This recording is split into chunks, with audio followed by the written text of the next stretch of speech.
writers are telling me, and that's what I'm writing. This is still a script we're talking about, right, Wes? We've decided to cross over out of films into our reality. The only way to stop him is to make another movie. Oh my God. The bad man's getting awful close. You're gonna have to make a choice. What kind of choice? Whether or not you're willing to play Nancy one last time. Welcome to The Good, the Bad, and the Sequel. This is the movie podcast where we're talking sequels, and we do it in two parts. First, an interview with an actor or someone involved that made the film worth watching, and the second, a discussion of the sequel, what they got right, what they got wrong, how it could have been better. Really hope you enjoyed last week's interview with another special effects extraordinaire, Bill Hunt.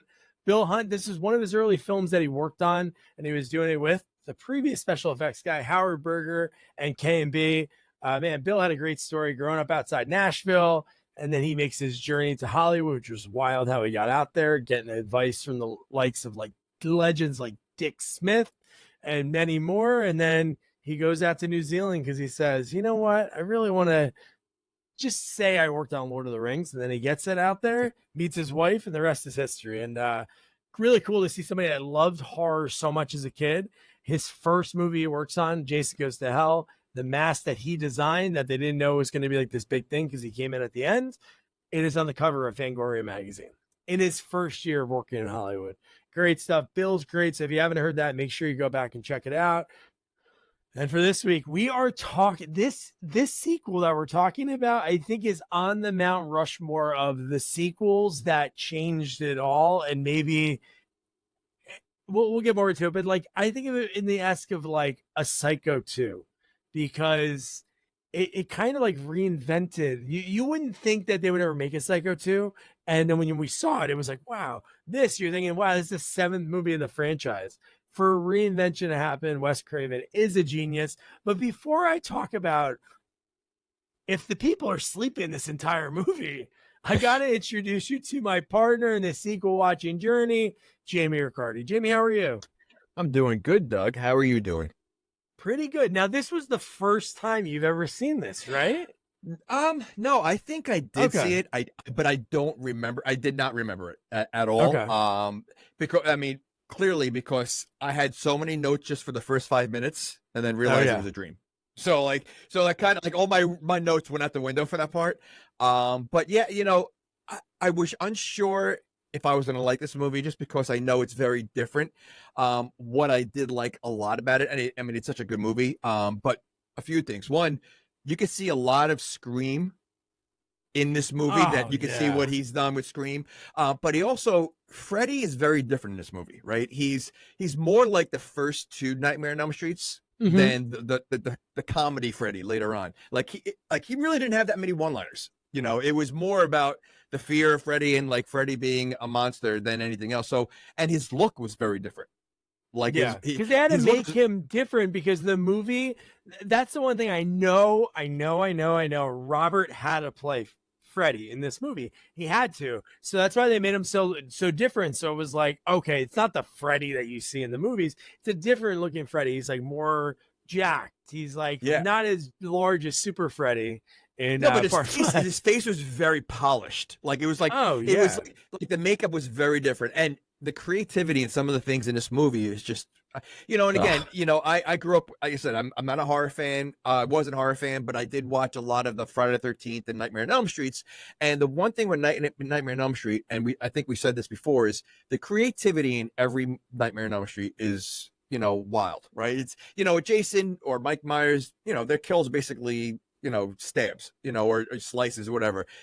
Every kill is always different in Nightmare on Elm Street, and very unique and so creative. So, that's very cool. And this movie, what a creative idea. A movie inside of a movie. That's like, who would think that something like that would work? But it does. Somehow Wes did it. He gets to this point. I'm not saying that he was still obviously doing a lot at that point, but if you look at his IMDb, it was like, I feel like 88, 89, he did Shocker. Do you remember the Shocker movie? When I never saw it, but I remember it. Yeah, he directed that, and I'm sure I'm not gonna pull his IMDb, but it was like he like did this, and it was like boom. Then after this, he does Vampire in Brooklyn, Scream, and then okay, so Scream was after this, right?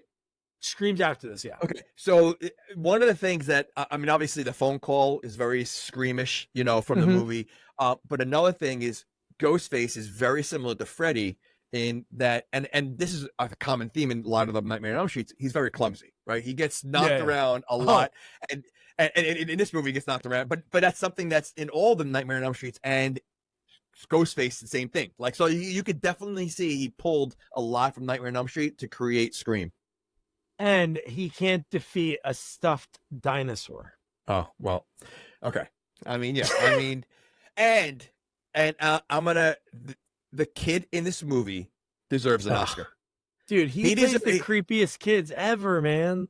And you know, if you took Nightmare on Elm Street out of this movie and just made the movie about the kid and what he was doing, you have a horror movie in itself. Like, he's almost like a Damien, you know, kind of like kid, but his acting, I mean, he's such a young kid, but his acting was incredible. Like, it really was for, you know, for a young kid. I mean, like, the lines that he says and remembers and his facial expressions and the thing, like, he did an incredible job. I thought he, without a doubt, was the best. I mean, like, one of the best kid actors I've ever seen in like a movie. Yeah, no, he's great, dude. Pet Cemetery. He even has some great lines in Kindergarten Cop. He was on Full House for a while. Is he the penis kid? Yeah. I thought so. I wasn't sure, but then yeah. So the kid's great. I mean, did he have like much of a career as he got older? No, I think he maybe got out of it. I don't know. Maybe he made it put it away. If you're a 9-year-old and you're making Nightmare on Elm Street and Pet Cemetery, it's gonna mess you up a little bit. A little bit, yeah. So my big question, because we'll get into the particulars of this question when we get to the points in the movie when we're talking about it. But like, how much are they awake in this movie? Because there's a few times I was like thinking, oh, this is really happening, and then we see them like wake up, and then we see them reference what happened when they were sleeping. But then later in the movie, the same thing happens, and it's like, oh wait, we didn't feel an earthquake at the hospital. I'm like, so what parts of this are real? 100%. And it was extreme. You know, what's funny? It was extremely confusing because you really, again, I'm thinking maybe the whole movie was a dream, right? Like, she wakes up because she's an actress and all that stuff. But as confusing as that plot line is, and not knowing what's real, what really happened, what didn't happen, it really didn't matter. Right? Oh, yeah. You know, like, I know. Because again, the whole, I mean, you know, you don't see a lot of Freddy until the end, and at the end you just see a lot of Freddy. But you know, but it was confusing. And I definitely had a lot of like questions of, you know, when she's sleeping or she's up and what's going on. Like, the fact that, okay, you know, listen, I've never been through an earthquake. I know, you know, Jersey had it recently, and I don't even feel it, so I must have been sleeping. But if you live in a town when you have, okay, 1 earthquake's a lot. 2 earthquakes is a lot. I counted. There were 7 earthquakes in a matter of 2 weeks. Yeah. Okay. If you have more than 2 earthquakes in a week, don't you think it's time to, like, maybe we got to get out of the state for a little bit? Let's like let things settle. Like she said, we had 5 earthquakes before the other 2 happened in the movie. Yeah. So like 5 earthquake and you still hanging around? Well, like, it's like the people that live in Tornado Alley. Like, and it's like, okay, yeah, I'm just going to go about my day as normal. Okay, but that's 1 tornado. You know, right, you have to get through it. And I get it. You know, you live here, you got, you know, random earthquake, fine. But if you're having more than 2 earthquakes in 1 week, I think you pack up, go somewhere else, let it settle down, and you don't stay there for 5 earthquakes. Yeah. And then there were 2 more in the movie. Yeah, want to hear something really cool? So that when this movie was written, obviously, how could you write a movie and think, oh, there's going to be an earthquake in California? So this movie, they wrote the movie, they started filming it, the earthquakes happened. They're like, oh, let's add that element to it. So a lot of those like pickup shots are actual earthquake like damage. They went around and just stole shots. Yeah. Interesting. Okay. Yeah, so they added, obviously cool. They didn't, it's not like they were timing out the Freddy slice crack in the wall, but yeah, so no, let's get into it.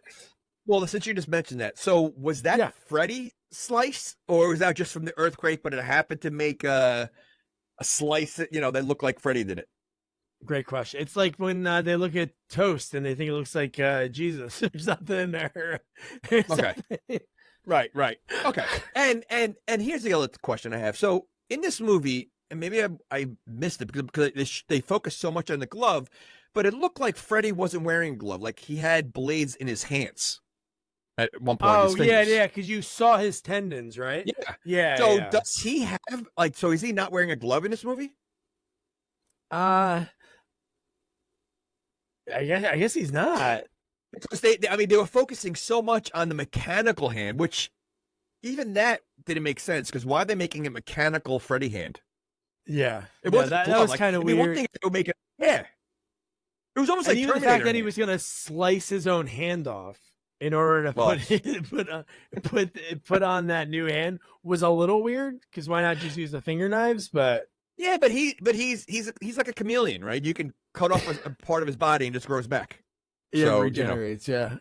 So yeah, you mentioned so the beginning of the movie, we open up, we get Freddy, we see him hammering and out. One thing, did you notice a lot of the throwbacks to the original?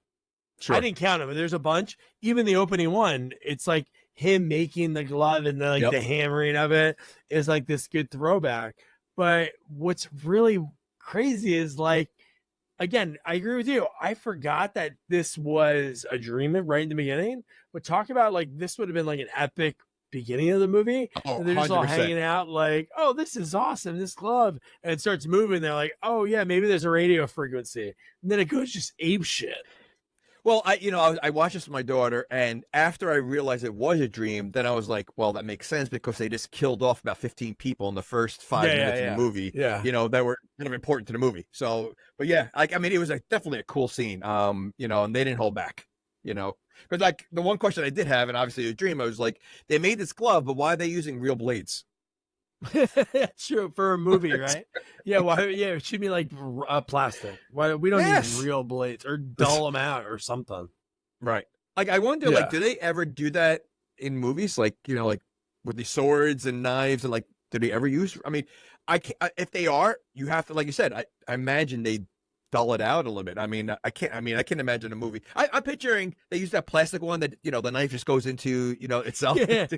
Oh, remember those? Those are so much fun for like Halloween. Yeah, that's great for kids. So you're running around with knives, stabbing each other. That's a good Halloween gift. That's a good image, right? But yeah, no, I would hope they're not using anything close to real.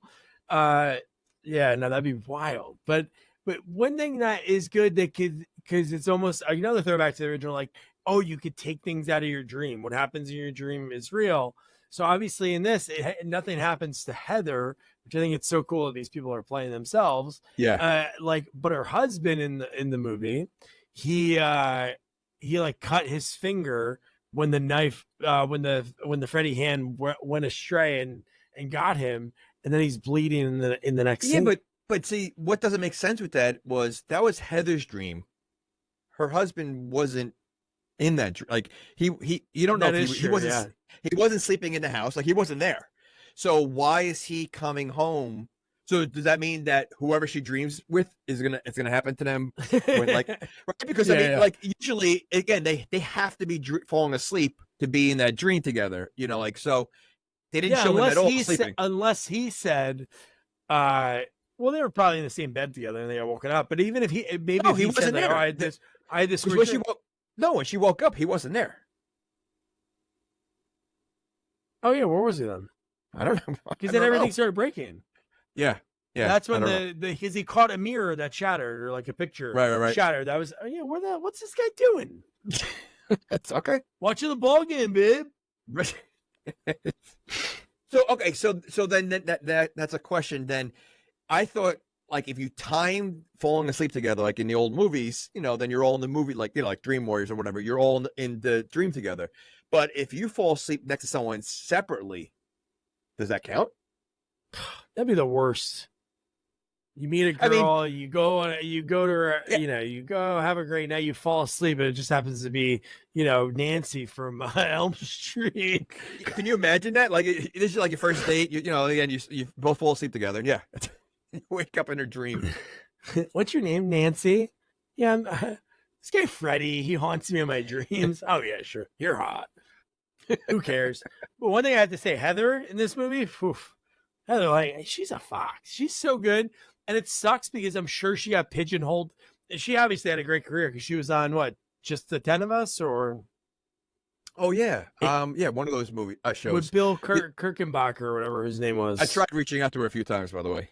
Yeah, Never but I'm able to saying get her. like for her, she might have been like so pigeon. Oh, you're only a horror actress, but she's a good actress. Like Yeah, but in this movie, to play herself in this, like, just the way she has to play it, because a lot of the elements were, I don't know how much you read about the movie. A lot of the elements in this movie that they put in are real. Like, she legit had a stalker from those movies that was like really bad. Like, oh really? calling her all the time, finding all of her numbers, following her. Was the gray hair strain part of like the real life too? Because I mean, I know that happened in the first movie, which you got the gray hair. That's the streak. She had that gray hair streak, and they mentioned You're it. right. And they mentioned. Oh, so it happened again. So it happened again. So another in real callback life. to the original. Right. Oh, you didn't. Yeah, because they mentioned it in this movie. That I think the one person goes. Yeah, but it happens later in the movie. They said your hair is turning That's what I'm red. saying. Yeah, Yeah, and yeah. that happened in the first movie. That's another one. Cool. I got to mark that one. I guarantee. I think I counted probably almost 10 callbacks to the original. I'm like, it's so cool they did that. Like, Wes got to write his script that he's wanting to do, and it just worked out for everyone. No, and and I think you made a good point. Like, I mean, she was obviously new and younger went in the first movie, but she was, and it must be hard, right? You have to act as yourself, acting in a movie, that things that obviously are not going to happen in your real life, but you're being yourself. Like, so like, does that make it easier or harder? Because you could say like, all right, well, this is real. Like in my real life, I'm going to act like this, and it's going to be easy to act like this because the fear is going to be there, or is it hard to act like yourself in a movie when things are not going to happen? Yeah, I would think it's got to be difficult. Even Robert, his character, he played himself as a real shifty, untrustworthy guy, and he was kind of a prick. And that, we'll talk about him. I hated that we didn't get a resolution of his character. Oh, I understand yeah. they did that to, I guess, make us think, but it really pissed me off because I think it'd been cool if something would happen to him, or if he would have interacted with Freddy. Did you imagine that kind of split screen? 100%. That's something that should have happened. Like, he should have had a dream where he meets Freddy, and like Freddy again. That could have been the comedy part, right? Like there could have been some kind of interaction with Freddy. I love the fact that they have the police officer, her father, back in the movie. That ending scene is so amazing when he's like, "Why do you keep calling me John?" Yeah, very cool. No, it's good. So the husband has to get a job. He's working on a Suds commercial, doing special effects for the Suds commercial. Well, and before that, did the kids screaming yet? Oh yeah. Okay. So this kid has had multiple episodes of screaming like weirdly. Like it's not a normal scream, like he's out of the blue. Why did it take her so long to get the kid help? Like he should have been brought to a doctor. Like literally the first scene. Like when you have your child screaming out of the blue like that, and that's like a death curling scream, and he's not acting normal, and he's repeating things from that are creepy. Like at what point do you say, you know what, I think we got to get him checked out by somebody? And he does this throughout the movie until she finally does it. Like it took way too long. Yeah, it's bad parenting. Another callback to the original, and she does the same thing that her parents do in the original. So there's so many different things that God, the fact that how about when the husband leaves on the job? You're telling me he left, walked past, and his son was watching Nightmare on Elm Street, and he let him do it? Well, listen, you know what? They're definitely bad parenting, and I'll tell you, Nancy is an absolute awful parent because there's a point where this kid is traumatized, and she keeps leaving him to the babysitter. Yeah, I mean, again, we're both parents. If my child is going through a rough, I need to be there with my child, right? I'm not going to put it on. She's the one leaving him every single time. Like, he'll be okay. No, he's not okay. Clearly he's not ready okay. to bolt. I really got to do this. I got to go. That girl looks so familiar. I looked her up because I feel like I did this when I watched this a few months ago before I chatted with Howard and Bill. She was on soap opera, I think. She was on soap opera. Yeah, and then she was on another think, because I didn't watch. I know you watched one of those. Yeah. No, these are the ones I did watch. But no, there was one that I was like, oh man, and then I looked up again and I was like, man, I feel like there was something in so much. Maybe it was just this movie seeing that, because that scene's so horrific. So good. Yeah. But yeah, the fact that he left the house, letting his kid watch Nightmare on Elm Street, and then he's acting weird, and then that's when she's like, then the phone call comes in, the creepy phone call. Okay. That phone call sounded like Freddy, first of all. Oh, when they called in. Yeah. So, and the limo driver is such a creepy guy. Was he the only limo driver in town? Because she goes to multiple places. It wasn't just, the studio. It was, she went to two different, she went different. Is it was it like she called a limo and he just happened to be the guy? I think it was New Line that paid for it. But Bob Shea. Everywhere she goes, that New Line's paid. Yeah, because that was the same guy that brought her. It was probably an interview because it was involved with the Nightmare franchise, so maybe they covered it. Because when they call her and said, "Oh yeah, Bob wants to talk to you. We'll send the car," and it's that same creepy guy. But I love when she cursed him out. Oh, that was so good. Or the fact that she shut the window while he was talking. While he was talking, he kept talking. I don't know what kind of career Nancy has or had. We talked about a couple things, but her house is massive. Ballin'. Either she's I don't know what she did, but maybe her husband, did a lot, or they really made her like she's this huge celebrity. And be honest, I really never seen her in anything else. Not that she wasn't in anything else. But yeah, I don't know if she's as big. Is she that big? They're going to send a limo to her. She was I would say in the horror community, she's on the Mount Rushmore because she was in a major movie. But is she really that? But she was big? good. Okay, she was good, but that was 6 movies ago. So is a studio really she's so important that they're gonna send her a limo to go everywhere? Bob Shea owes everything to her. Listen, it was Jamie Lee Curtis. New Line was shut down. I get it. I don't even think Robert Englund had did he even leave the house or no? Yeah. Well, yeah, he did. At the so talk what limo show, was taking him? Did they have a limo? He doesn't get a limo, but she had the limo. Robert, you got to drive yourself. Okay. But one thing that I thought about, remember when her husband left and he's like, "You're gonna be fine," and she's like, "Yeah, fine, just go." And that's when the phone call comes in, and then she runs outside to scream, and he's gone. And just think about that is something that doesn't happen now because we have cell phones. But that was a thing back in the day. I'm gonna go out, and it's I can't talk to that person until they call me or they get to the place that I know they're going to be at. That's crazy to think about. With my kids, I can't even fathom that as a thing. Well, how about the fact that they just had another earthquake? So they had an earthquake when the husband was home. Then there was another one when he left. And she's going to leave the kid. This is 2 earthquakes in a row. You don't know what kind of danger. The third one might blow up the whole house. And you're going to leave the kid right there. I would never leave my kid.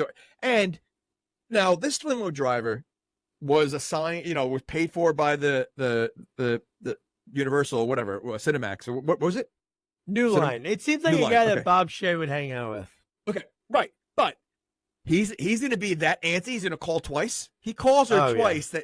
That first of all, I'm assuming, again, if I think that's why, because he's going to be late. Because remember when they got there and they pulled her out of the car? I get it, but at the same time, this is a celebrity at this point. She's a big celebrity. You're gonna put pressure on her. You got to get out. Who are you? You're the limo driver. Really. It'd be one thing she got a call from the studio say, "Hey, you got to get moving." But this is the limo driver kind of having an attitude you got to get going. Yeah. Oh my God. And he's just so cocky the way he even opens the door and he's like, "Hey, you're that girl from that movie." And I just love that. Oh yeah, the sequels. And he's going into all the sequels and he's like, "Oh yeah, that one's pretty good." And even later on, when he opened the door, he does a hop and a skip when he's opening the door. He's such a weirdo. It was such a weird character that I thought there'd be more to it. And it really wasn't after that. After the second one, it was he's gone. Talk about weird. The talk show I don't know what was weirder, like the interview guy, the way his back was faced to the audience and his face was in her face, like, and that, or the people in the crowd dressed like Freddy. Everyone was dressed like Freddy, and pretty they were much all young kids. Like, this is a horror movie, and back then it was obviously, probably it was more, I guess, looked down upon for kids to see horror movies back in the day, right? Today it's a little different. So why was the audience mostly kids, with some parents sprinkled in there? Like, it literally was mostly kids. I think that was the West joke of the whole thing. Because they did a talk show. This is a real life thing too. They did a talk show about horror movies. Like, would you let your kid watch horror movies? And I don't know who did it. I don't know if it was like a Phil Donahue or Sally Jesse Raphael, but it was like a whole thing. So they added that element to this. But you're right. And then how about the end of the movie when the doctor is like, "Have your son seen any of your movies?" Oh yeah. And then she blurts out Freddy, and then she's like, "Yo, so he has seen your movies." Everybody knows who Freddy is. He's like Santa Claus or King Kong. First of all, that doctor was also creepy. She was very. She looked like she's into witchcraft, like voodoo. Like the way she she came across. First of all, she was about 6'2", like because she was like standing next to everybody. She was a big woman, tall woman, and she seemed so like creepy. I was like, there's got to be something with her. Like, I'm waiting. Like, I don't remember this movie, and I'm just thinking, like, all right, there's going to be constant, like something. But that didn't pan out either, because was she creepy, or was it just Heather's dreams of how she interpreted it? Then once she gets to the hospital, like, all bets are off, because there's so much stuff that you don't know that's real. Like, oh, what did I see up to this point that was actually real? Like when they woke her up, when she like jumped onto it. We'll get into it later, but there's so many elements. This movie, I feel like, could have been again, it's a movie within a movie within a dream and within a dream. Like, it feels like it literally could have been a dream. The whole movie could have been a dream, and that, like, because even how it ends, like, what did all this really happen? Like, because she's reading the story to the kid later on. Like, it's like, so, like, she's reading the script to the kid at the end. Right. And I'm like, did it really, did any of that happen? The script has no blood on it or anything. So did anything happen? Or was that just now the beginning where she got the script and now she's going to make the movie? God, like, you imagine so, like, that's what I think. But she was damaged. If she wasn't all like burnt, then I would say, like, wow, dude, that's like, they're just reading the script the whole movie. Then why would you really read the script then? I know. Like, at that point, like, why would you even do it? Like, knowing that if it really happened, I wouldn't want to go anywhere near the role anymore. And she this is a role that she's an actress, obviously, in this movie, and she's a big actress that she made the two. She was in the second one too, right? Or no? She's in the third one. Okay, third one. Okay, so like she clearly, but she really, even before things really started happening, she already seemed creeped out and of Freddy from the beginning of the movie before things started happening. Yeah. So, like, I'm not sure, like, she should be even thinking about making another movie, because clearly making just those two movies made her a little jittery, Yeah. So, yeah. I think the negative attention, like obviously the real life crank phone calls, but when the guy is grilling her in the interview and he's like, "So about your movies," and he goes, "Would you trust Robert alone with your kid?" And I'm like, what a weird question. That is weird. And she's like, "Robert? Oh, yeah, he's great. I know Robert so well." And then it's like, "Well, here he is." He comes out dressed as Freddy. Like, and that's one thing I do love about this movie, because I know Freddy vs. Jason came out after this, but this was cool to see him. Obviously, he played like a different version of Freddy, like at the end of the movie and then throughout other parts. But here, he's like the Freddy we know and love from, parts 3, 4, 5 and on, when it's like really silly. And as I'm watching this, and just watching the way he walks, as Freddy, like, really, I don't think anyone could have done the role of Freddy. Like, no. You take the makeup off, and like, if they just filmed from his neck down, and just the way he stands and moves, like, he does such an incredible job as Freddy. Like, it really is cool to watch. But yeah, that was very cool to see him come out like that. Yeah, there one time Bob Shea got real cheap and he didn't want to pay, Robert for the first sequel, part 2. And the first scene they shot was like the shower death scene, like when they kill the coach. And if you rewatch that, the guy walks like a friggin' Frankenstein. He's very so you stiff, you can see a no difference. charisma, doesn't have like that kind of like a little turn to it. It's swag. it's weird. With to me, Jason doesn't matter. Like I think I like each element that's brought to it, but since you actually see Robert and he talks, it definitely is like so much. Well, you know what it is? Jason just walks like a Jason walks like Frankenstein, right? You know, he's very stiff, and when he moves, Freddy's is like a human. You know, as much as a monster that he is, he's got a lot of human qualities to him. So, you know, the way he moves around, he moves around like an athlete. Like he's always crouched. He's always like moving around, jumping around. Like he's like, you know, so it's, you know, to have him like, if I got to watch it now, to see a stiff Freddy just wouldn't make sense. Yeah, no, definitely. So then Freddy comes out, and one thing I would love to make a poster of this movie with his quote, because he said, "Just when you thought it was safe to go back to your bed," the Jaws tagline. I'm like, wow, that's really cool. He was just so cool in that scene. And then quickly, it sinks that I'm sure after on some like Blu-ray edition or something like special edition, they had like more of that scene, but it's over right there. It's over as soon as you see Heather kind of like freaked out, and then they're to a dressing room, and he has everything off, and he's like super cool, signing autographs. Nobody wants her autograph. Everybody wants Roberts. That was pretty funny. And to me, that makes it seem like she's in a dream. Like she's like, you know, now in panic mode, and people are just ignoring her kind of thing. Like, because if she's this big actress, why wouldn't they want her autograph? Yeah, no, definitely. Oh my God. And one thing, I love having Wes in it. I love having Robert and Heather. Yeah. But the fact that the New Line people are in this movie, like I've seen them so many times because I've watched Never Sleep Again, the documentary. If you love, so it's the real people. Horror, like there, you just is it the real people? The lady that calls him is the producer of all the movies. Awesome. And that's awesome. Bob Shea, Lynn Shea, his sister, who is an actress. She has a very small part in this movie and in most of his movies. She plays a nurse later in the movie. But yeah, she's like, Heather, can you please come down to the come on, we'll send the car. It won't be. Bob wants to talk to you about a new idea he has. And then, dude, Bob Shea, I really have to find this clip and add it in. Because we're recording, you know, a few days before this is coming out. It might be hard, but his line when he's on the phone with the guy and he's like doing I'm finishing my call down there, and he's like, and don't forget risotto to Carucci or something. Okay, ciao. Well, how about the fact that when Heather's there, the front desk lady is like, is he expecting you? Like, she's a big, first of all, they would have told her when Heather gets up here, like she would have known, but like she acts like she doesn't even know who she is. Yeah, 100%. So I was like, oh, okay. Yeah, because prior to this, New Line was known for Bob Shea had like no money, and he bought the rights of Reefer Madness because they lapsed, and he bought it and was like doing it with like re-releasing the VHS. That's how he made money in the beginning. Wow. And then this the movie that changed everything. So just thinking about how many movies we watch that's like New Line Cinemas, they might have definitely got made. Home Alone, Teenage Mutant Ninja Turtles, so many would have gotten made, I'm sure, but like so many were made under the shield.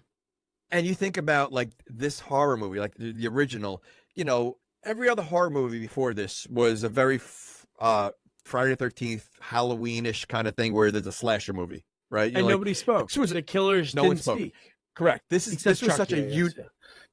Yeah, but this was before Chucky, right? I mean, so. Yeah. No, you're right. Yeah. So like, you know, so like for this horror like type, changed horror also, right? Because it made it where, okay, it doesn't always have to be serious, and it doesn't always have to be just a slasher.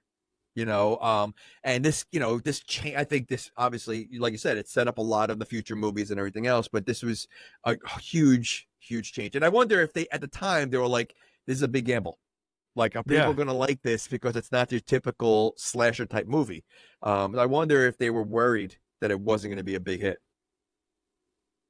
Oh, yeah. Or maybe they just thought like, hey, you know what? Maybe everybody was doing the ripoff and it worked, and they were like, we can make X amount of dollars ripping off Friday the 13th and making some the Mangler kind of movie. But how about we just try to do and the fact that it's like cool again, because these are based on Wes Craven used to have these dreams, and there was this creepy guy in the neighborhood that stared into his window when he was a kid. Oof. And he looked like the way he imagined that he made Freddy to be. And then I think a kid picked on him and his last name was Krueger. I don't think his full name was Fred Krueger, but that's what's cool when Bob's like, yeah, he's gonna do a sequel. And Wes only writes good when he's having nightmares, and he's having those nightmares again. And then Bob slips and he says, yeah, and this is crazy, like he didn't even start writing the movie, and we're trying to make a new prototype of the glove. They're acting like this movie is like 20 years after the original. Freddy's Dead came out in 92, 91. So Freddy's Dead was before this, right before this? Yeah, Freddy's Dead. Yeah, because that was like, so they weren't planning on making another one after Freddy's Dead. Like, was that? Oh, because I don't think Freddy's Dead. Obviously, it wasn't like, it was like critically panned and didn't have success that way. I don't think it did good enough box office. Even though it's like every time we cover those horror sequels, it's like you're always going to get the people that love the movies. So I think no matter what, you'll make a profit. Like even if they made a Friday the 13th like next week and it came out, like it could be the shittiest thing ever. People are going to go. But even some of the ones that we like, Jason Takes Manhattan, is it the greatest one? Yes, in my eyes. But that movie, even that made like 3 million, and it took a few years to make Jason Goes to Hell because obviously that was like some studio thing. But it's like, how much is enough? Like for you and I making $2 million, that'd be great. Right. But I think sometimes studios are like, 2 million. Why don't we try this other thing? We can make 5 or 6. Well, you think about it, like with all these, movies that are like Beverly Hills Cop and Coming to America, these movies that stopped being made like years ago, and now they're not rebooting it, but like bringing it back. Mm-hmm. Imagine, they did a Nightmare on Elm Street. Like you see a trailer with Freddy, like it would crush. And again, like you said, even if it wasn't a good, great movie, people are going to go see it, right? Because, they haven't seen Freddy in a long time, and, it's such a cult following, and, so, I mean, I'm surprised they haven't even thought about, trying to do another one just because it's been Robert a very doesn't long want time. to do it, and Robert doesn't want to do it. Yeah, I think he hung up the glove, I think. The glove? I think he said that officially, because he's got to be in his mid-70s, right? He can still crush it. I'm sure. I see, he was on some show or something that I saw recently. Oh, he was just in Stranger Things 2 years ago. Yes, that's what right. He definitely could do it. I mean, listen, if Michael Keaton could do Beetlejuice, he could definitely do. And you never say never. Like, listen, they throw him some money, to do one final act. I think he would consider it. No, Wes, you listening? Or he looks back. Even though he did Freddy vs. Jason, because I think that was like a dream thing for the fans and maybe for something that for him.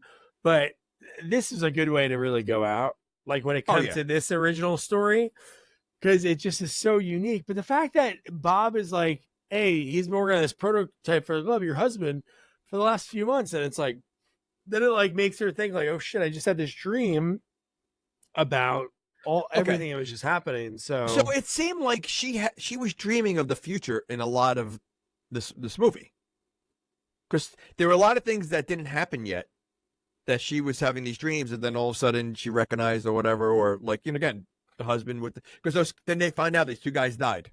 Well, right? No, did we find out? They just didn't show up to work. I don't think they died. No, I thought they were because I thought the glove was with him. The glove was with him on that set. Wasn't there like a news on the TV or something? But these 2 guys that I could have sworn there was something.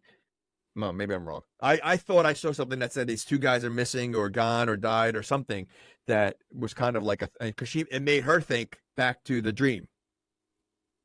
Unless I'm making it up, but it sounds like no, I don't think you are. No, I'm almost positive something like that. No, I'm not saying you're making it up. No, because she did say something. And I thought he said, "Who cares about those morons?" No. I'm almost positive. Maybe when she was at the hospital, the news came on, and it was something just about these 2 guys that are missing, and it made her think about the beginning of the movie. Yeah, you're right. Yeah, they count it as a death. Oh, okay. See, so I think that's so. So either she saw the future, or she saw she saw the past, like in her dreams. Yeah. Oh no, she probably did see the future. They probably weren't dead yet. That's what I'm saying. Right. So like, there was something else that she saw that she recognized before it happened. Like, so like is like that kind of wasn't addressed really either. That she was somehow dreaming about the future. She could see the future. Yeah. Okay. Yeah. All right. Okay. Well, you're right. So now you just opened up a whole can of worms, because now you're telling me that this glove that somehow can run across the parking lot without anybody seeing it killed two men and then went back on, cleaned itself, and then went back onto the stand that nobody. I mean, if we're gonna believe the glove can act on its own, why can't it clean itself? Could you imagine that scene? Like, it's just a glove jumping, hitting the sink, and like under the water coming out. I mean, think about things that are possessed, right? If something's possessed and it's able to do one thing, why can't it do another? That's true. So it's some I get, yeah, but I think that was so silly I even rewinded like 5 different times to rewatch the glove disappear. Like, in my head, I'm like, it must have ran across the street. Like, really, because he's not dreaming yet. And we see this glove in normal time, right? In a normal space, everyone's awake. There's no like trickery. And we see this thing there. And then when they cut to him pulling out, the glove's gone. But, and again, the glove, wasn't it robotic? Like, it wasn't a glove. Wasn't it a hand? It was like it was a hand. Yeah, hand. It was robotic. Terminator hand. It was a Terminator hand. And it somehow hid under the seat of the car and waited for him to start singing REM. Was that like the Pee-wee word of the day? Once he starts singing, that's me in the corner. Let me scratch him in the, but then again, he scratches him in the crotch. Then it turns into sleeping, right? Because there's the cuts of you see the cuts in the seat. And then when he looks at his crotch, there's no cuts. So I don't know. But that was a little creepy because they zoomed in on his crotch. And you had this Jaws moment with the claw, which you see a few times in this movie. There's definitely a few Jaws moments. Yeah, they do the homage to the original in the bathtub. Yeah, they do that like I think too. And in the bed, wasn't there like a thing in the bed also with the sheets in the bed? Yeah. Okay. So many. But how about when she gets home? I wrote down jokingly, I love my children, but I wrote down jokingly, like, can you return kids? Because she just gets home and that kid's screaming so loud that when she opens the limo, when that guy does his hop and skip to open the door for her, she hears the screaming. She runs in and he's just going ape shit. But don't you also, like, as a parent, wouldn't you also say, like, what is my babysitter doing? Yeah, what is my babysitter doing? That Rex is the one that saved her. It saved him, yeah. No, but I mean, like, but still, like, whether she's a trusted babysitter or not, my kid is screaming and the babysitter's holding the kid down because she was holding him down. Like, you don't know what's going on. Like, my first thing would be like, get your hands off my child. Like, what are you doing? Like, and it wasn't. She literally went right to the kid. Like, she as if that was something normal. And again, the next or whatever, right after that, nothing. Like, they don't get the kid help. This is like this third time that he's been screaming like so loud. How do you not get him help? Like, Heather's like, who cares? She's like, whatever. Well, she definitely lacks a lot of emotion because when the husband does die, like it was like okay, like really, like she moved on so fast from that. So yeah, well, she'd have a tormenting nightmare. That was pretty wild. Yeah. Yep. Okay. So this one, Rex, the first time Rex saved him, and there's like the perfect Freddy slashes. Julie's gonna put it together, and so I wrote down this note: Freddy has defeated countless number of people throughout all of the films, but he can't defeat a stuffed dinosaur. Well, he injures it. He did, but he didn't kill someone. It's very rare. Like, it's usually only the final girls that Freddy can't kill, and then he has to retreat until another time, which is always funny. He can never beat them. There's something obviously special about them, like the Alice Johnsons of the world. And well, did we ever find out why he's after the kid? Did we ever find out? Yeah. No. Like, why is he trying to kill the kid? I don't know. Wes is why did writing he that not try to story kill for some Nancy? reason. Like, Yeah. So if Wes 'Cause- didn't type those words, that wouldn't have happened. Like, is that a dream that the the auto dialer looking computer with the MS DOS green letters? Like, are you telling me, like, was that real? That while they were talking, the conversation was already on there, or was she dreaming that? I don't know. Or is Wes connected to Freddy? Yeah. Like, wasn't there a movie? Was it with Will Ferrell when they're writing a book, but like everything was happening as Stranger they're than writing fiction, something yeah. like that. Yeah. So like maybe Wes was connected.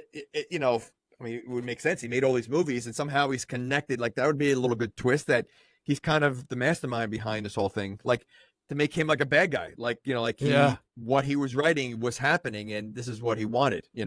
He's evil. He's like, it's like an evil version of that John Candy movie. When everything he types comes Soap real. dish? Was it soap? No. Was it soap opera what one? was the John? It wasn't Who's Harry Crumb, right? John Candy. No. But Typewriter wasn't soap dish? movie. Was Delirious. it a soap opera? Oh, Delirious. Delirious, yeah. Okay. But yeah, everything he writes, but now everything Wes writes is like something terrifying for somewhere else. So when Heather, but they don't explain why they're going after the kid. That was like because he wasn't going after Nancy at all. She was just in the way. He just kept trying to go after the kid. Yeah, well, maybe that was kind of an underlying thing. They didn't want to say it. Maybe because that's the whole thing about the original movie is like it's really weird about Freddy. He was like a kid toucher. Correct. And then the parents in the town burned him. And they always like kind of, hey, let's not talk about that anymore. I think that's when why the new one sucked. I don't know if you saw the new one. I only watched like half of it. And Jackie Kersey, whatever Jackie the guy that played. yeah. Okay. Kelly Leach is haunting your nightmares. But in the one scene, the girl who is like the Nancy of the movie, maybe her name is Nancy. I forget if they actually just use the same character names. But she goes into like his boiler room or the incinerator and finds like a bag or an envelope, and it has like a bunch of kid photos in it. They don't show anything, but she's looking through like Polaroids, and it's like, okay, maybe that like people love the original and don't. I do too, but I don't know. It's like Death Wish. I don't want to watch like the those really graphic scenes sometimes. Just give me the silly third, fourth, and on. Well, not to mention, and I totally forgot about that that part of it of the movie, which made Freddy, which is good because in a way Freddy's like a hero to people, right? He's like everybody loves Freddy. Like he's the bad guy that you $4 a minute to talk to. But he's the bad guy that you kind of like either root for or just like you can't wait to see. So if you remembered why he like what made him bad or what was why he was burnt to begin with, that would be kind of icky that you're rooting for someone like that. So I think it's good that people forgot why he what made people kill him in the first place. So okay. Yeah, because that's why maybe he was going after the kid. I don't know. I don't know if it was as simple as that, or if it's just like, hey, Wes wrote the script. He wanted Nancy to do one last movie, and this is what we want. But so how about so they get the news from the cops, they go to the coroner, and what's happening? What is the coroner doing, Jamie? Okay. Well, eating. Okay. Yeah. Okay. First of all, before you even get there, so when the cops get there, obviously when they show up at your house late at night, it's never good news. But like they wrote down, she goes, "Is he hurt?" is what she said. They said it's worse than that. Then she says, "Is he dead?" What's worse than is he hurt? Like, is it really in between death and is he hurt? What else could it possibly be except for being dead? It's like the cop pulls out like the doctor pain chart. Look at the pain chart. What are you from happy? It's like he's hurt. It's hurt. Really hurt. Really, really hurt. Like, holy cow, he may not make it to death. Yeah. So call your local funeral home. That's the last option. But no, I know. It's so silly. And then so we're at the morgue, and yes, funny. I told my daughter this again. I said every movie Like it takes a special person to have to work in a morgue, and they always portray them as weird people. Eating, like it's like loving to eat food.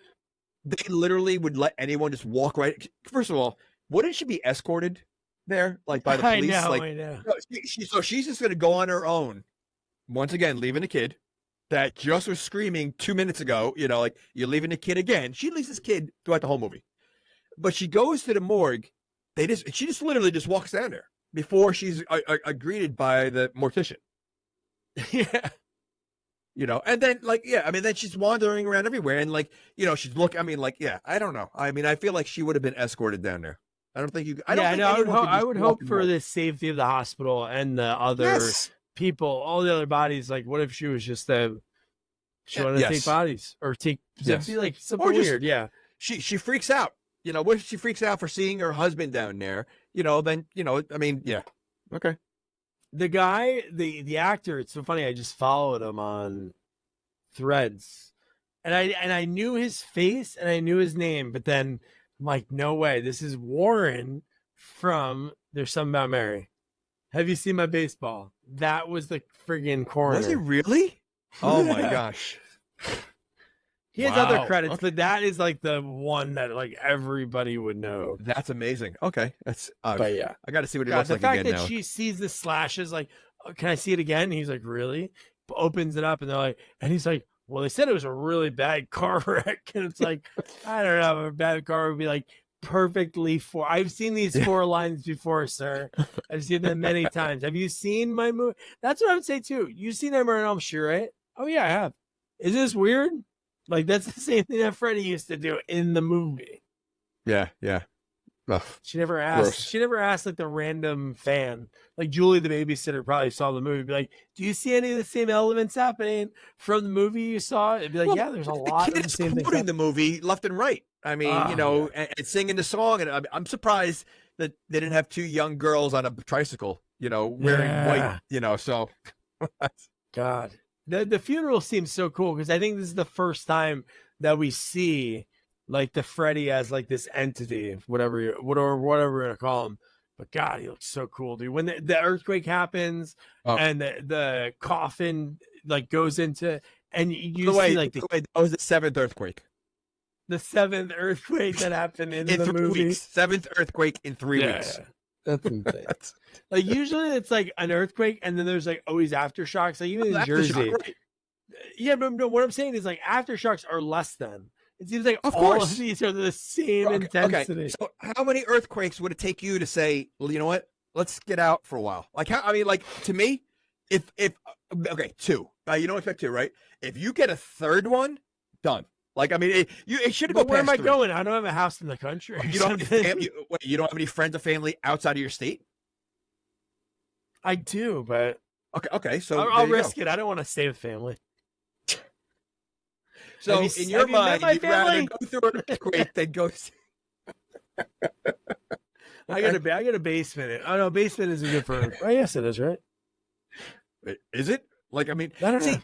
See, I don't understand that because they always say like, go underground, but like everything crashes on top of you. Like, wouldn't it be like? I feel like the safest area would be the closest to the top. So this way you ride it down and it falls, and you have less things. It falls like a house of cards. Like what? Like Bugs Bunny, when his car goes off the cliff, he like steps out right before it hits the ground, and you're okay. Perfect. Oh man, but that first time we see Freddy in the casket and he pulls down Dylan, oh my God, it's just, dude, her face, seeing him and just seeing like that almost gray tone on top of the like the pink, like the red, it looks frightening. And it's cool that they did that. It made him look different. And in this movie, almost like they almost had that first scene to remind people, hey, this is what Freddy looks like. Right. Like, well, the rest of the movie though, he looks not like animatronic, but he doesn't like, his face looks more stiff. Like, because again, everything looks clearer, clean, like more sharp. It looks more like a monster than like the old Freddy looks like a human. The way they had it was like a very different type of look, and I love the special effects of like going into the the casket, going into the bed, into the sheets. Like those two like visuals were so cool. You know how they did that. Yeah, and there's some cool setups, like even in his bed in the earlier scene, where she's like, "This is the end of the bed," and she's like, "Look, it ends." Oh yeah, yeah. When you crawl out, like that's such a cool thing. I was waiting for something when she was like when they both were looking at the end of the bed, like I was waiting. But now now that you say that, now it makes sense what happens later on in the movie. Like he's been going in and out of the tunnel this whole time. The kid. Yeah. That's his entry right to the world. Okay, so he's been hanging around the hell hole, whatever that was, at Freddy's house, like this entire movie. That would screw up anybody. You imagine if that's how Freddy gets everywhere in this movie? So like he has to go through there and then get a cab to the hospital, or get a cab to the funeral, or hitchhike. Well, maybe he's like the janitor in The Principal or whatever, the substitute. Like he has all these little tunnels, and that's how he gets to everybody's bed. He goes through the sheets, and he has like different tunnels. Kind of like Little Monsters with Howie Mandel. See, now that's the crossover. I think what the world we should have had. Like as Freddy's going up one of the sides, you see the janitor coming down, or something like where the janitor comes to the wrong side, or Howie Mandel. That would be good. Hey man, this is my kid. Over. Okay, Mr. Mandel. Remember how goofy he looked in that movie? He looked like a blue. Oh, yeah. He had horns too. Did he have horns or? God, I gotta watch that. I gotta get Emerson to watch that. I was trying to think of these random '80s movies. That's one that I think is pretty tame. Hopefully, I'll have to rewatch it. I feel like who's that? I feel like Fred the weird Yeah, I feel like there's a weird transformation or something with him. Like I feel like his friends are like trying to kill the monsters or something.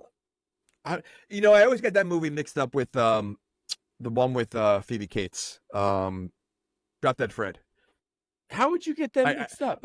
One's a British guy with red hair and a green suit, and the other one's a horned monster. I just remember, well, they're both like, is Little Monsters, is it imaginary or is he really a monster?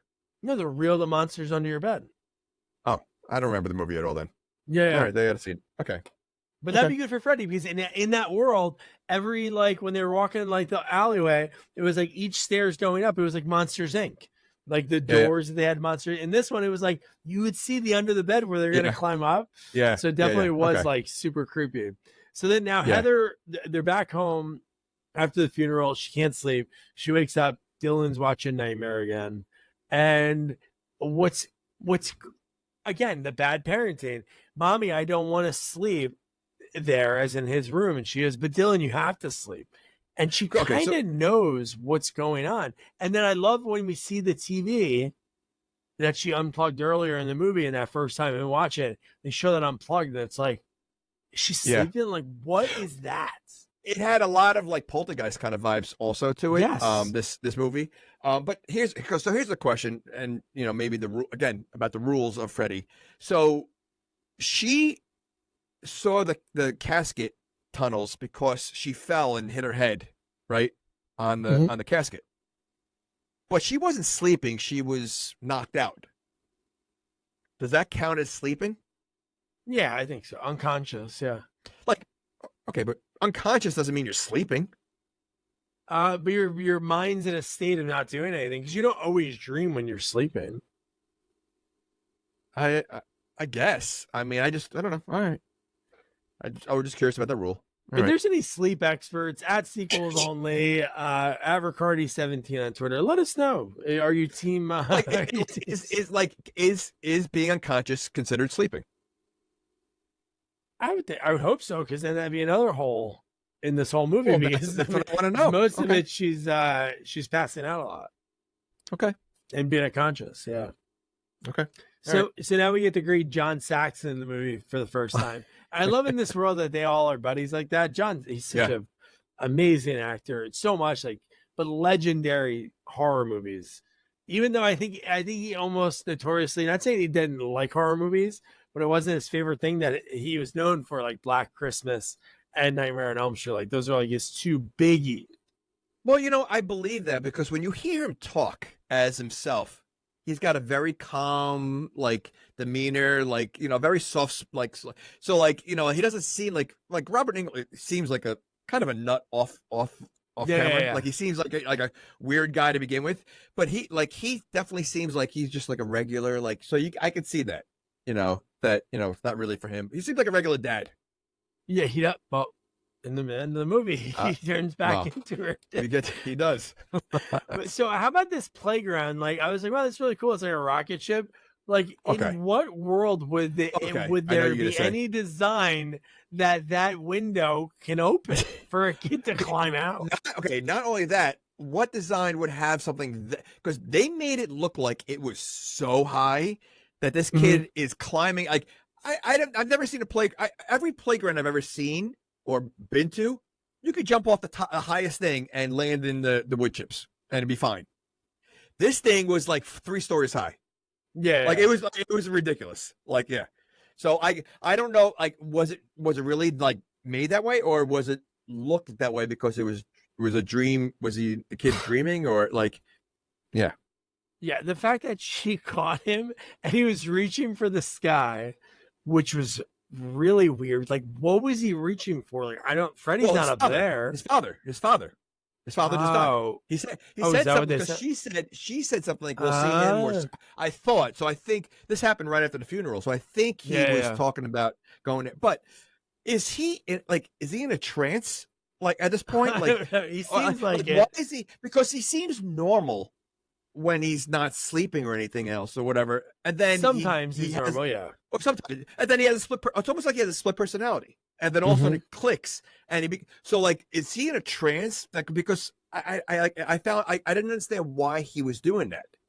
Like, yeah, I don't know. And he was making a weird face, like even before, even when he got up there, and the way he got to the top, they made it obviously like, hey, it wasn't easy to get to that like window that opened, but it shouldn't have obviously been able to open. But he like kind of had this weird, like, he was like kind of like walking around, and it was like a corkscrew because he was going higher and higher, and then he opened it. But yeah, he was making a weird face, and the fact that she saw him and just got there in time, I'm like, man, there'd be like some kind of injury, like one of them would be hurt, him or her. She dove and caught him, I think. Like, it was like ridiculous. And you're right. And the kid, I mean, it was like a circular roof that you see like in like other country houses. Like, there's no way the kid's gonna be able to stand on that thing without falling off. Like, he was like 30. But he was in a sort of a trance when he was at the hospital, right? Because at that point he kept repeating the Freddy stuff and the creepy stuff. So like, is he like, I wonder, like, when did the transition happen when he started to not be the kid anymore and be this creepy? Well, whole movie to us, the movie viewer, it was on and off though. But there was a point in this movie where it was full time. Like he full time was when she literally brought him to the hospital. That's when he was full time, and smart enough to take the pill out and hide it under the. And take enough out. Like his mom. So another callback to the original. But to have enough to set up breadcrumbs, like, it's incredible. Is that a trope? I mean, that's a trope in movies that you always see at a mental hospital or something, that people take it out of the mouth and like they pretend they swallow it and they hide it under the bed, or like, do you think people really did that? Like, do that now? Like, what are you like why under the bed? Like, it would get crushed under there. It could fall out. Like, what do you put in your pocket or something? Or like, I don't know. Like, well, they usually don't give people pockets that are in mental hospitals. But why? You can hurt yourself with a pocket.